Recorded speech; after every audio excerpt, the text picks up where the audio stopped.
before again, it's another muggy evening and there's going to be a thunderstorm. Yeah, who knows? But what do you think? What's going on? How you doing? Um, is there anybody there who wants to talk? Uh, anyway, I'm hoping you're well, and I'm doing my best. And pretty much it's the same as it ever was. And as the Who said, don't get fooled again. You know, everyone, Donald Trump is just a game show host, and he is just reading a script. He has no idea what he's doing or what he's saying. He's just reading a teleprompter, right? And he does that weave so well. And people were like, going, "Oh, he's the greatest. He's good, Jesus Christ." And I said, "No, he's just the same moron who was there 4 years ago, And JoJo was just a used car salesman, and he broke norms because he didn't really pass too many laws through the Congress, but he did a number of executive orders that put in place so Donald could come back and then do a ton of executive orders using, the 2025 playbook, and because he's pleased, no 4G chess player, that boy. Anyway, but Donnie, he's no worse, no better. He's just Donnie. He's just a game show host. That's all he is. But the next 4 years, he's going to destroy so many bureaucratic norms that whoever comes next, that's the person to worry about. And that person will just, you think things are bad now? Baby, he thinks bad, and at the end of Donnie's first, Donnie point one, everyone was fed up with that. They would vote for anybody, and they did. They voted for JoJo, right? I mean, if you remember when he had the little discussion with the other Democrats and everyone was eating his lunch and then his eye blew up. You should go watch that video, So it's again, the saddest thing is all the innocent people who are dying and suffering and other people are just making billions of dollars out of their suffering. Now, the people like in the Gaza Strip, right? They are noble people who are basically suffering for our sins, right? And I feel really sorry for everyone in Israel because, Israel does not represent, it's a Zionist state. They say that, right? And they don't really care about what you believe it religiously as long as you bend the knee to the Zionist state. And that's fine too, because they're being played by the European folk, who are letting them do all this killing, and so they don't have to, right? And it's just a kind of pagan bloodletting, right? So, how are we doing with that? You seem like a really nice person, man. Thank you. Whatever that means, and what's up? Well, I'm just, all of my electronic devices are kind of, slowly, turning to not being able to work too well. But good enough, so I'm not worrying about it. Oh, I'm seeing what morons are around. Oh, they went up that way. Okay. So I live out in deep, deep green, and there's nobody really comes here. And yet the stupid cockroaches, because the roads are destroyed, they're trying to find their way out. And they have no way. So I live on a logging road, and people drive up the logging road or down the hill of the logging road in things like, Porsches, and they're like little sports cars, and then they can't get out. It's like a bad, and there I am going, yeah, you cute, yeah, squeal like a pig. They get very upset. They really kind of lose their shit on that one. And then they kind of get out, and if they go back the way they came, they get really scared. But if they go the other way, they go down the death road, which is even worse than me going, hey, you look cute. Can you squeal like a pig? It's like, and that is just the microcosm of where we are in the world. What are we doing? Talking about how, let's see, what's the death road? Well, what's it sounds like? It's a road. It's a scam, just like what's going on in America. And it was built in 1969, and they tried to sell it to moron people from Florida, and that didn't work out. So they bailed, just like Donnie does. He makes money at his failures. So that's what these clowns did. So no one, there's like tons of lots, but they're on cliffs. No one can build a house here. And I live down in the gully, in the holler, as they say. And I cleared it all out 20 years ago and drained it all out and put drains and blah, blah, blah, blah, blah. It's really nice now. So that's where I live. And I bought this place a long time ago, knowing that I would be in the state I am right now. And so I'm doing what God tells me to do. Basically, that's I've always done that, but I kept saying, hey, let's have a good time, buddy, and so we go. And so I had a good 73 or 4 years of wild and crazy good times. And I still have wild and crazy good times, but 2014, I died. I was 460 pounds because I worked in the corporate world, right? And I lived and, I worked for guys who had 11-figure salaries and they were living paycheck to paycheck. Me, they had to go out to the titty bar for lunch and they had to do this and and they wanted me to go along so they could talk to me about this, that, and the other thing. And I was getting paid to go to the titty bar and eat at the mobster restaurant and, eat a whole to die for chocolate cake. And, 10 years of that. So when you weigh 450 pounds and you're not supposed to really, I mean, I should, I'm 6 foot. I should weigh 200 pounds maybe, but anything over that is 4 pounds, for every pound over that is 4 pounds on your knees, your hips. So I walked around with, 1,000 pounds of extra weight on my joints.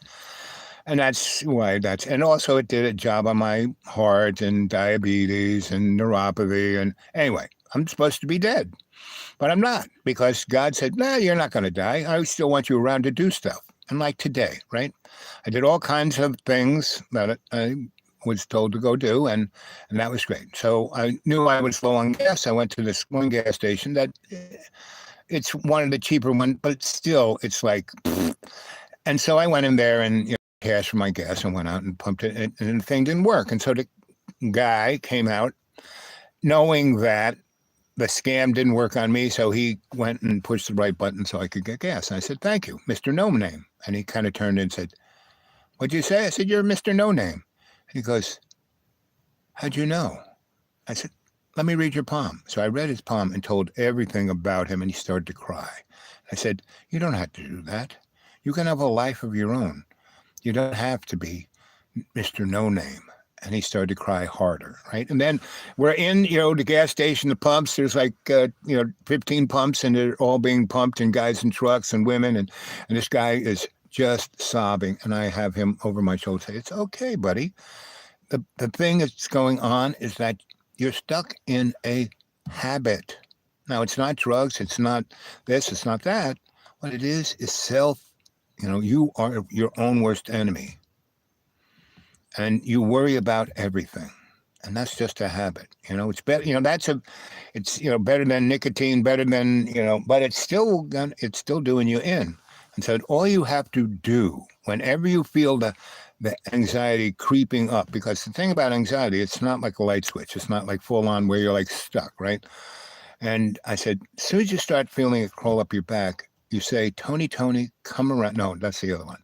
You say, God, help me out here. I am really at a loss. I don't know what to do. Here, take the wheel. I am your doula. And I said, now repeat that. And he did.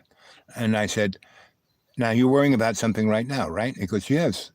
I've been worrying about it all day. It's just getting worse. So say it again and say, okay, I am taking this habit of worry out and plugging in this.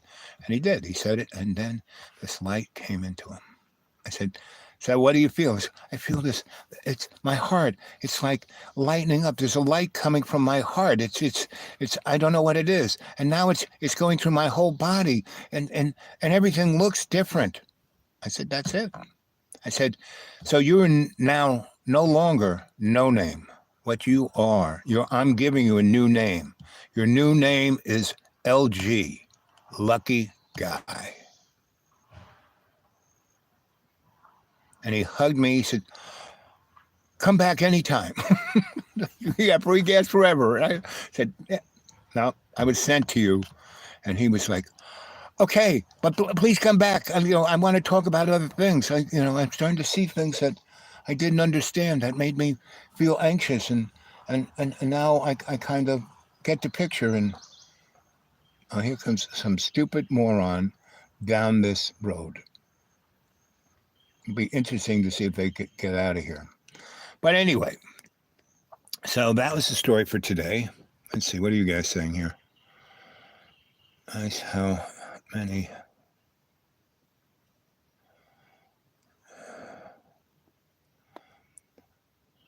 You're talking about?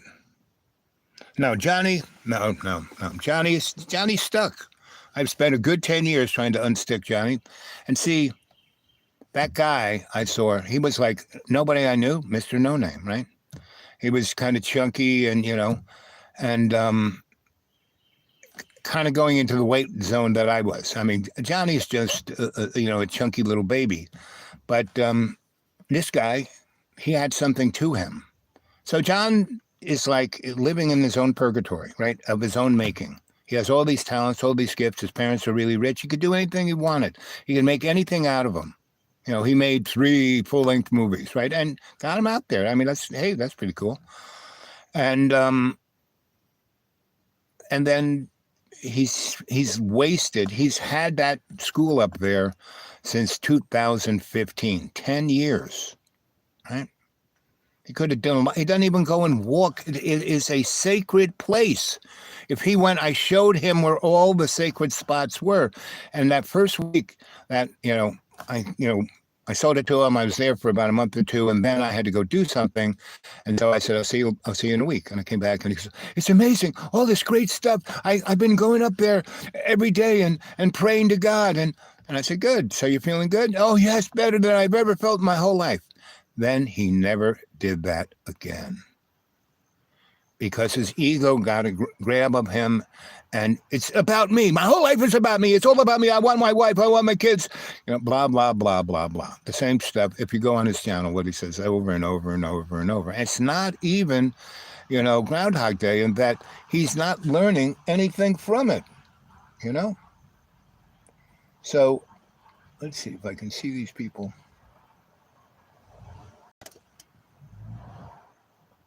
Unbelievable.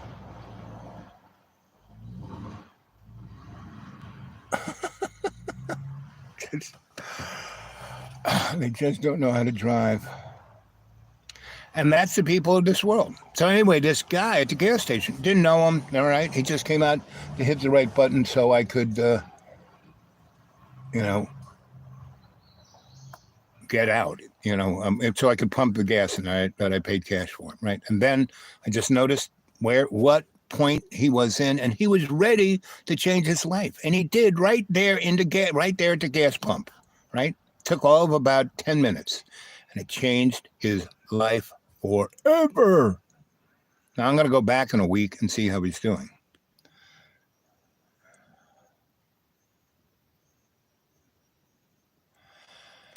But, to unlock your potential or to open it up or to use it, or you basically have to give up your ego.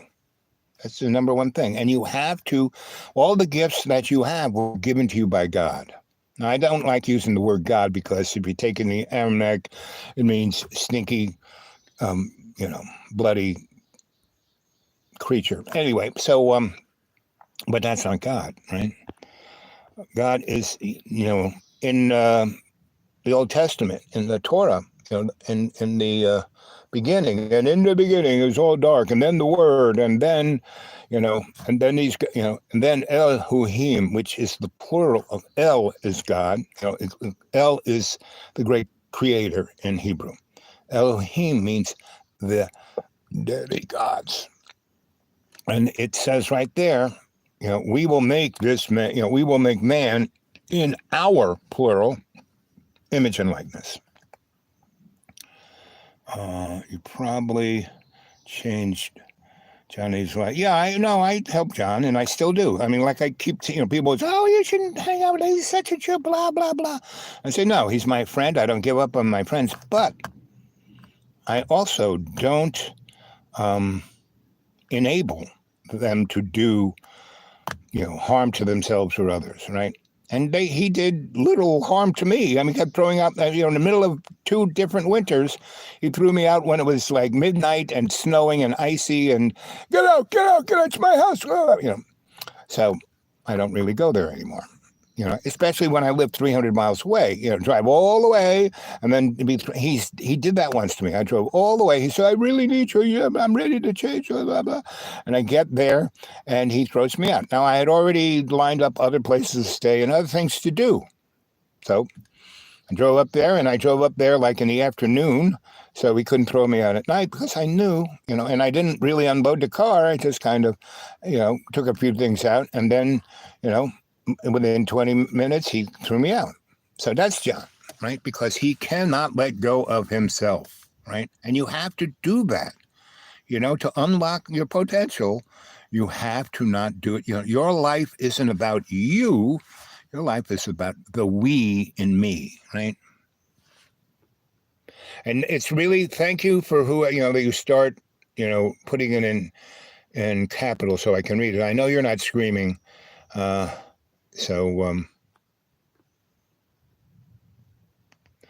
John's, he's got a lot of talent. He really has overabundance of talent. Yeah.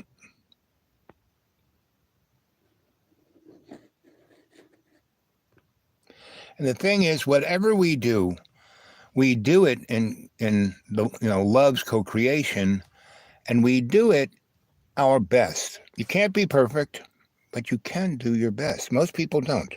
They just kind of fluff through it, right?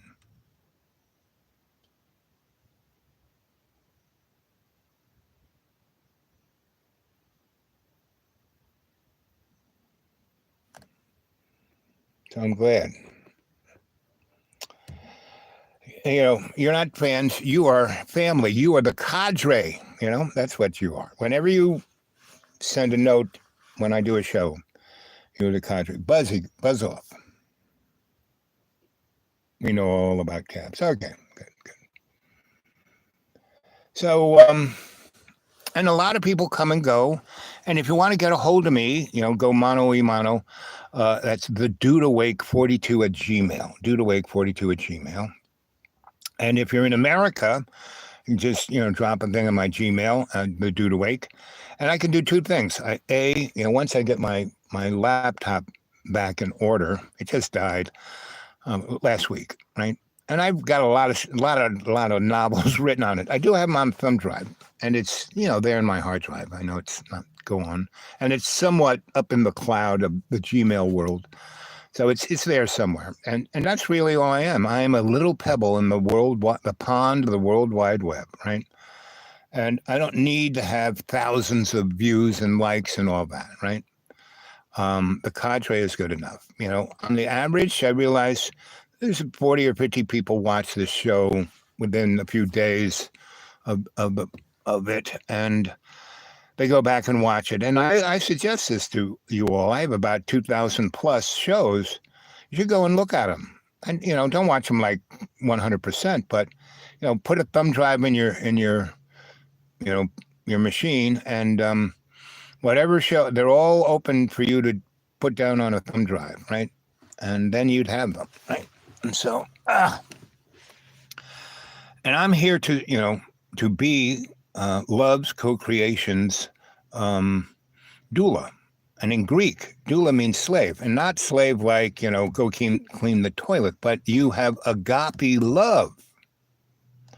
that you serve love's co-creation in all you do. In every day, in every way, you take love's co-creation's piece and you make it stronger.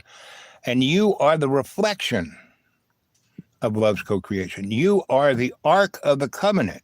The Ark of the Covenant is some box someplace that has a special weapon in it. No, you are the Ark of the Covenant.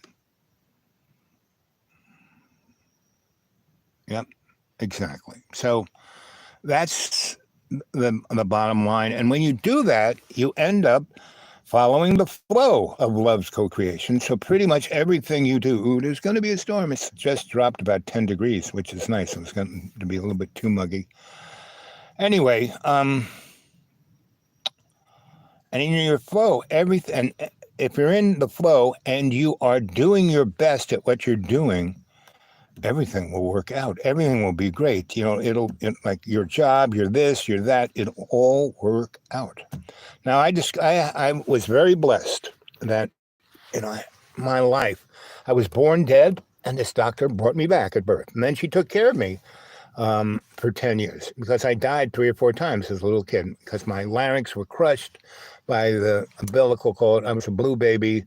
And she did a whole bunch of things. Like she put she kicked the doctors out, and she put my mom on nitrous oxide for about an hour, and that got inside of me, and everything relaxed, and I got a lot of oxygen in me, and I wasn't blue anymore. And, and then she put her hands in my mom's uterus and pushed me back in, and then twisted me around and took the cord because she had these little hands. So people are just shooting their guns. They just love to shoot their guns. Anyway, I used to be working in, I was a conflict resolution officer, right? And I never wore a uniform, and I never carried a gun or a radio or anything. All I had was a little thing around my neck with my picture and my shield on it, right? So other cops would know that, don't shoot him. He's one of us. And I would go into these things of total chaos and insanity, and I wouldn't have a gun. And I would go in like in shorts and a T-shirt, and I always have like a 6-pack of really cold beer. And whoever was the most stressed out, I'd take a can. Here, you need this, right? And we start talking, and everyone got out alive. Now, I got shot twice, but not really bad, Let's see.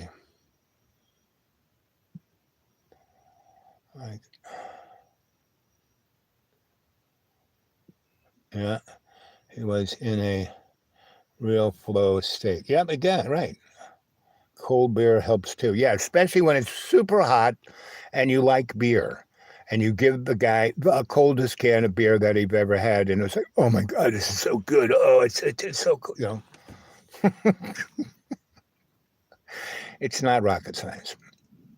So, and my partner, she was the angel of death. She could kill you 20 different ways. Like, anything that you saw Bruce Lee do or anybody else who like kicks ass, that was her level. She was the first Army Ranger female, right, in like 1970s, right? And she was so badass, she scared all the people in the Rangers. So they made her, a master sergeant and an instructor. And she did that for about 5 years. And she was like getting her own army together. And then other women came followed her footsteps, and she trained them really well. And everyone got scared of those girls. So anyway, women, the Amazons are the baddest ass of all. You don't want to go up against those girls. So...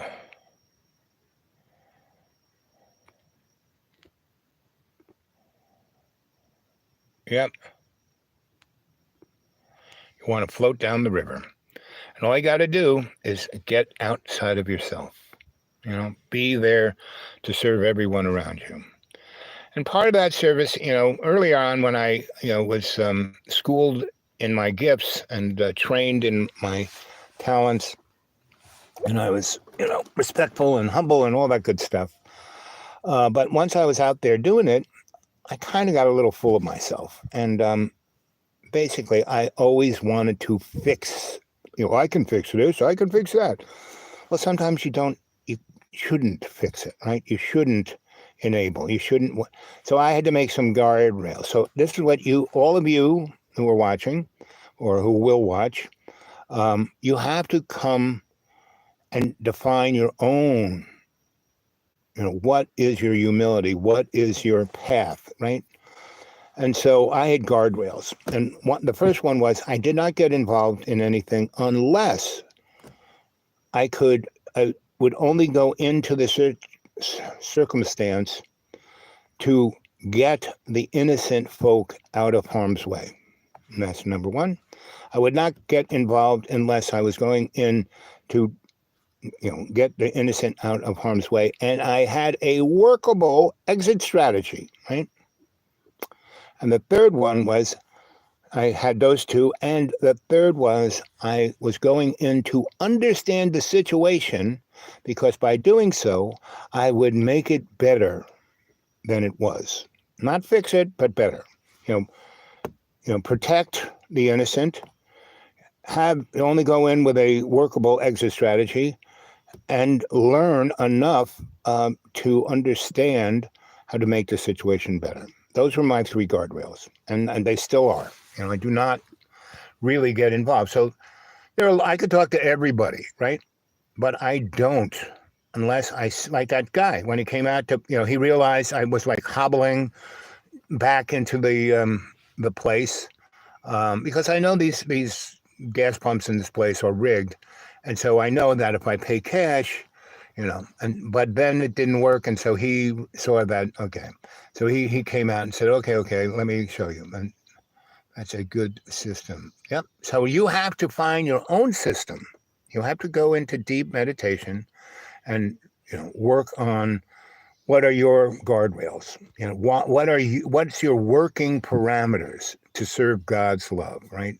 To be in co-creation with love, right? And that, when Moses was up there on the hill taking care of the goats, and then boom, there's the burning bush, right? Moses saw enough stuff to know that, he's not going to get scared. And he's just like, Moses, yeah, what do you want? Yeah, I need you to go to Egypt and get the Hebrews out. Why should I do that? They suck, That's what their first book says. They suck. No, you got to go. I said, why should I? Because you're going because of me. Well, how am I going to, who should I say you are and who sent me? And the burning bush did not say, I am who I am. No, he said, I am a work in progress and you are my reflection. I need to get the Hebrews out because they need to step up. This is time. They've been screwing around.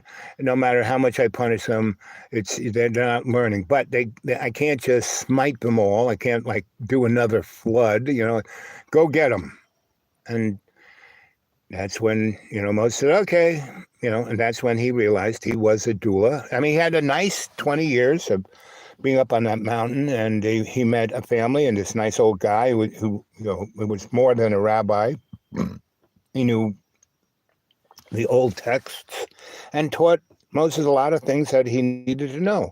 Plus, the old guy had 3 beautiful daughters, and Moses married one of them, and they had 20 great years, and it was great. He did a little work during the day, and at night he would take the sheep up to the hill, and he'd look at the stars.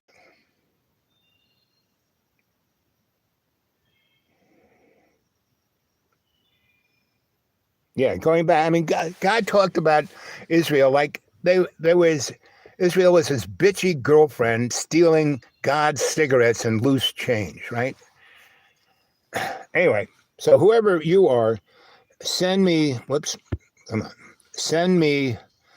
this phone is like falling apart, right? And so if I touch the screen any which way, it will do things that I have no idea what it's going to do. So anyway, I got to be careful about that. So, send me an email and I will try to, because I wrote a great story about God going on about us, right? And him going there's so many, and like David's a great example. Here's a guy, see, we cannot manifest faith, but when we reflect God's greatness and love by, serving loves co-creation in every day and every way, and that was David, right? So he went up against this big monster who was in armor, had weapons, and all David had was a little sling. And the king, who was bored, the Israeli king, oh yeah, whatever. Don't you hear some armor? Don't you want some armor? No, because David was just, full of God's faith. And so he knew that he was God's servant. So he's going to go out there, and he wasn't going to do it. God was, right? But you watch the rest of the story of David, and they made him king. He's full of himself. He does some really bad stuff. And, he didn't stick to being that reflection of God, right? His ego got the better part of him. Because all the stuff that he did, all the wars and all that, and the conquering and da-da-da-da, he got to think that it was him doing it, not God's faith in David. So anyway, that's what faith is. Faith is a gift of grace that is given to us. We can't manifest it. We don't do it, right? The only thing we have is free will. It's just like that Disney cartoon with Daffy Duck or Donald or whichever duck that is. And there is the little devil duck on one shoulder talking into one ear and the angel talking in this. That's us. We are dark and light. The yin yang sign, that's us. The little swirly thing, that's the path of life. There's a black side, white side, the circle of life. In the white side, there's a black dot. That's chaos. And in the black side, there's a white dot. That's illumination, being illuminated. With photonic light, which is a light that has no shadow. Right? Let's see.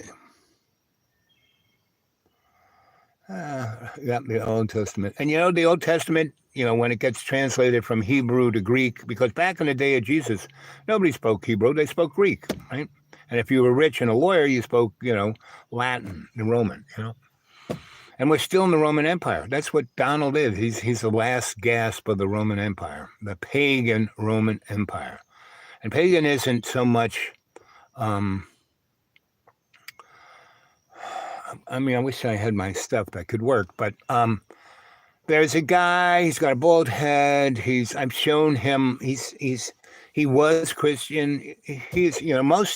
I wish most Christians, Muslims are Christians on steroids. I'd love to see Christians pray 5-10 times a day like Muslims do. And Muslims really do it. They got their prayer rug with them. They put it on the ground. They prostrate themselves. They don't do it like the people I go to church with who go to church only on Sunday and only as long as the air conditioning's working, and they sit there like stone and, they're like copping glances at each other like, ooh, that girl's got nice tits. Ooh, boy, that boy's got a nice package.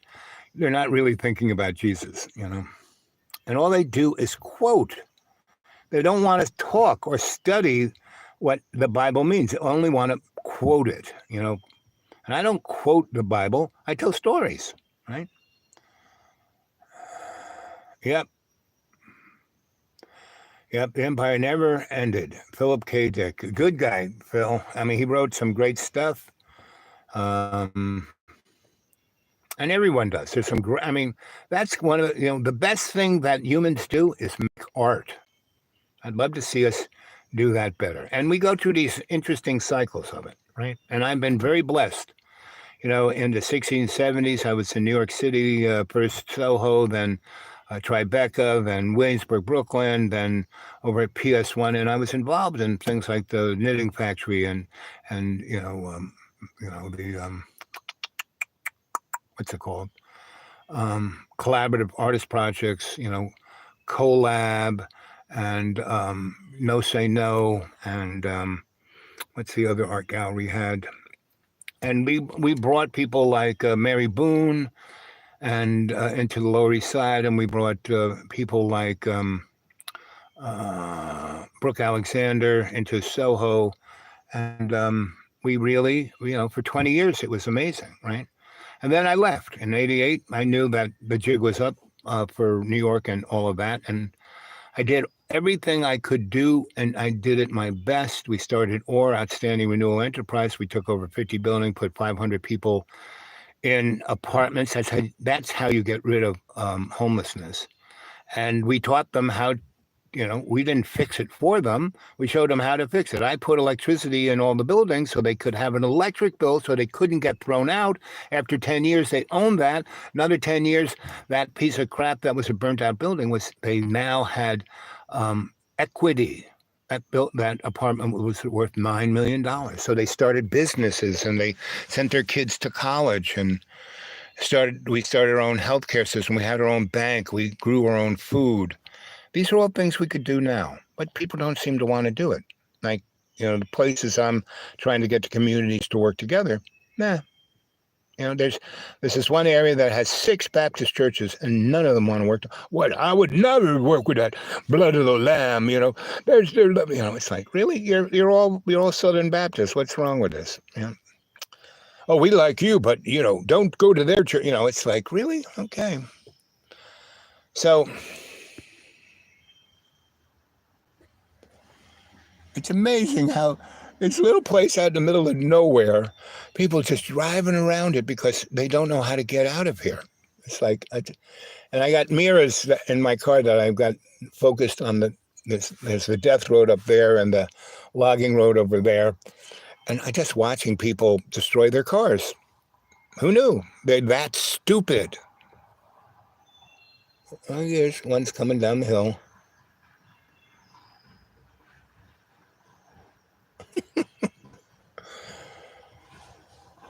And no one takes care of these roads but me. And I'm half crippled. I get out there with my rake and fix things, and no one helps me. It's just unfreaking believable. But that's the world we live in,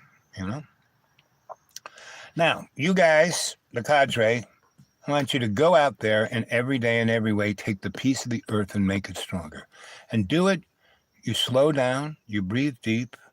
You don't rush through anything. And you see what's going on. And whatever's like really funky, you basically, if you can't do any good in that situation, don't get involved. Just get out of the way so you're not harmed. Right? That's why I always got my 360 going and know my 20. And when I see something really squirrely, oh, look at that. A nice lady, a firefly. He's saying hello. It's not even dark, and he's lighting up. Anyway, so go out there, and you see someone in need, and you can help. Do it, and do it in the simplest of ways by listening to them. Hey, bud, what's up? How you doing? How you feeling? Right? And I'll give you, so my little shtick of getting into people's heads is that, let me read your palm, right? So these 2 fingers, right? See, they're pretty even. Now, if they were uneven and they weren't chopped off by a lawnmower, that meant you're kind of passive aggressive. Your anger. These 2 fingers are your anger. These 2, right? And the openness of this hand, that's how honest you are. And see how that line, the head and the heart go right across. That shows that I, think with my heart and feel with my head, right? So when someone says something smack to me, I don't go, oh. I go, why'd they say that, right? And when my car breaks down, I don't try to go on Google. I just put my hands on and go, what's wrong? What's wrong? God, can you fix it, please? So what else can I tell you? So see the knuckles there? See how lined they are? That's a level of intelligence. So you got a lot of lines there, right? And the next knuckle up, like right there, if that's got a lot of lines on it, that's your empathy, right? The lines on your wrist, if the top one is your deja vu and the other one is your dreams, right? So I have a lot of deja vu. I see things, right? Not, past, whenever I get that feeling, I stop, I look around. And the first thing I do, I look down on the ground and see if there's $100 bill under my shoe, because that happened to me twice, not just once, twice. Once when I was in New Mexico on Interstate 25 in the middle of nowhere, and it was raining, raining, raining. I had no money, and my friend said, "Al." And we had been standing out there like for 7 hours, and we were dying because the Peter Pan Diner, the only thing in like 50 miles either direction was there. And all we could smell is, onion rings and cheeseburgers, and we had no money, and we were starving. And it was raining, raining, raining, and my friend, "Oh, don't move." And I don't move because he gets down his hands and knees, crawls over to me, and he goes, "Slowly lift up your right foot." And I do. And under my right foot was a $100 bill. And so we went to that diner, and people goes, "Oh, it's, we saw you out there, and we felt so bad for you." That's sympathy. Did they come out and get us? You know, we thought you would be hungry, and it was still hot. It was raining torrentially, but we were thirsty, right? And so we came in there, and I said, and the guy goes, "Oh, you can't come in here. You have no money. We don't want bumps." I said, "No, we can afford a meal." And so, the waitress, she sits us down and gives us menus. And I go, "You know what? We'll have one of everything on the menu." And the guy comes, "Hey, what are you, crazy? How much that'll cost?" And I said, "How much?" And he goes, "That'll be $17. You guys don't have $17. And I had to I was holding onto the, Benjamin in my fist, and I opened it up and I flattened it out on the table. I said, "We got one of these." It's what he just wanted to. And this truck driver, he kind of pulled up like 10 minutes, and he said, "Boys, can I sit down with you?" And I said, "Sure." And he turned and said, "George, if you don't get these boys what they just asked for, and they showed you the money, I'm going to come back there and beat the ever-living snot out of you." "Okay, Mike. Okay, I'm sorry. Right? And so he goes, "Boys, where are you going?" And he goes, we're just, tooling around. We're just getting out of Santa Fe, and maybe go to Albuquerque. Where are you going? He said, "I'm going to Albuquerque." I said, "We'll go with you." Right? So that's what we did. So that was the first $100 bill. And another one, I was on a New York City subway, totally stuffed with people. And my girlfriend was with me, and she was like clinging to me. And she dropped her bag. And again, we were not, flush with money at that time. And, was it New York or was it Amsterdam? I'm not quite sure. But it was one of those two places. Anyway, she drops her bag. Again, I think it's because I never saw the subways in Amsterdam ever that crowded. Anyway, so that was probably New York. And but it was in the elevated where we live in Uptown. Might have been. Anyway, I digress. And so she drops her bag, and she gets down on one knee to get her bag, and she goes, "Oh, slowly lift up your right foot." And underneath my foot, $100 bill. And I both times had the deja vu feeling. So that's what that story's about. First, when you had that deja vu, stop in your tracks and very slowly look down at your shoes and see if there's a $100 bill underneath it.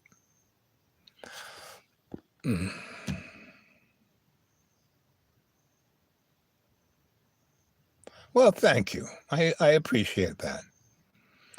And it's only because you guys are we're having a nice little conversation. And that's what brings the best out of me. If I'm here alone and no one's talking, it's like I get bored and I'll say the same thing over and over again.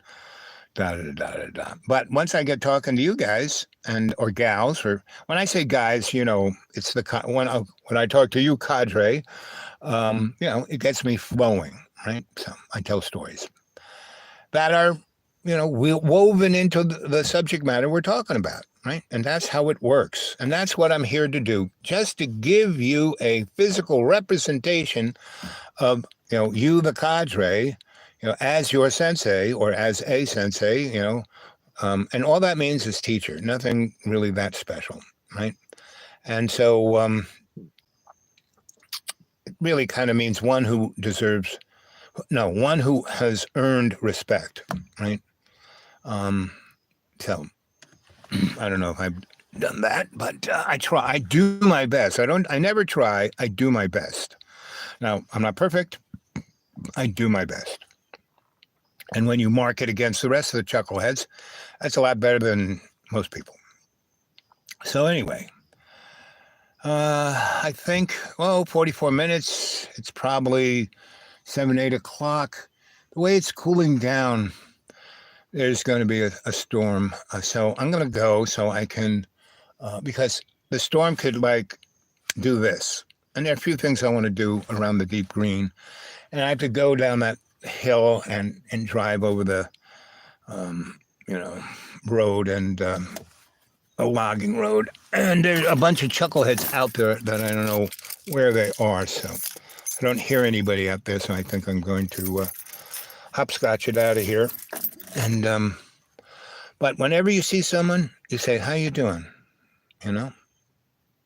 And so there are really only 8 things on your palm, and And so if someone's, if they're like this, they're really super honest, and you say, "Listen, buddy, if a cop ever stops you, just say lawyer," right? Because the real deal about authority, no one has it except you. You have your own authority over yourself. So you don't have to say anything to anyone, right? So if somebody stops you, you can, if you've done something like you've done, you're speeding, you turn illegally, or any of the above, then you're very respectful of police. And if you're very nice to them, they'll usually let you go, right? I mean, I can, I used to be a policeman. Yeah, and once I start talking to a policeman, I usually haven't done anything that bad. I just didn't notice them, and I got frustrated and did something that I just did something that they could give you a ticket for, but they don't have to, right? So, and if the blue lights go on, what I normally do, if I see like a parking lot or something, I pull in there and park where there's a big enough space for whoever police person can put their car, and it can be safe. So they're not worrying about whizzing by cars, right? So, and they see that as, boy, this guy's thinking about me. And if you pull into a parking lot, it's harder to escape. If you're like on the side of the road, you can rabbit it out of there, right? But you go into a parking lot and go into a place that they have space and they can come calmly, comfortably to come talk to you. Right off the bat, they're liking you, right? And as long as you don't twig any of their biases, that's even better. And then, "Good day, officer. How can I serve you? What can I do to help your life? How can I make it better for you?" That's what I say. And then they go, "Yes, so you got your license? You got sure, here. It might take me out to find it." And then I kind of go through all my stuff, and they look around and see that who is this old guy like living in his car?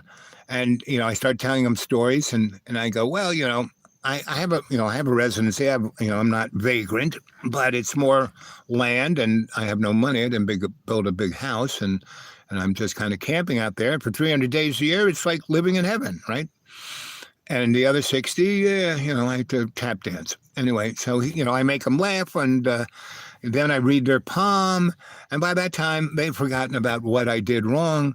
And, they see that there's no one looking for me. I've given them license and registration, insurance card. So we start talking more and more. And I, read their, give them more insight. And we're like talking for 50 minutes. And the radio goes, "Do you need any help? What's going on? You should be, and it's, "Oh, no, I'm just, it's okay. Everything's fine.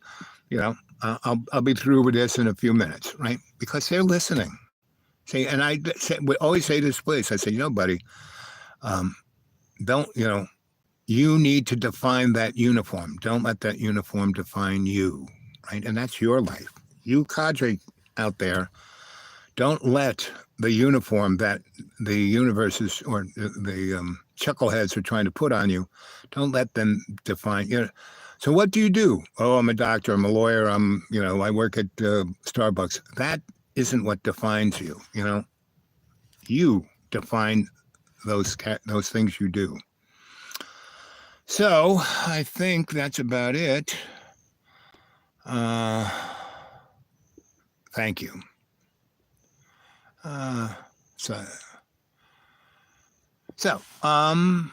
This was a good show, 48 minutes. Like I said, go look at a few other ones. Tell other people. Let's get some more people on this. It's interesting, the different devices I have. The one that is most busted up, this phone I have is the most difficult to get to do the show, because my laptop, I just pushed one button, bang, it was there. But hardly anybody would show up.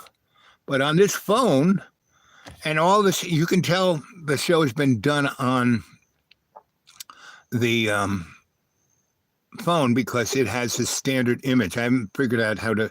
The thing says it's taking my picture, but it doesn't stick it on there. It just has that, my logo of Dreamy Dreamland. Anyway, so it's an interesting motif. And basically all of this stuff is, I have no control over anything. And God pretty much, and I only use that word God, because it's something that everyone knows, right? I know the deeper translation of it, and it kind of sticks in my craw that I need to use that word, but I normally also say, love's co-creation. That is our creator. So, I'm going to use that more and more instead of God. Love's co-creation, right? Because that's us too. We are the, Ark of the Covenant. We are the Ark. The covenant is love's co-creation in consciousness with us. Okay? I love you guys. It was a great show, and it couldn't have been done without you. Thank you very much for showing up. Okay?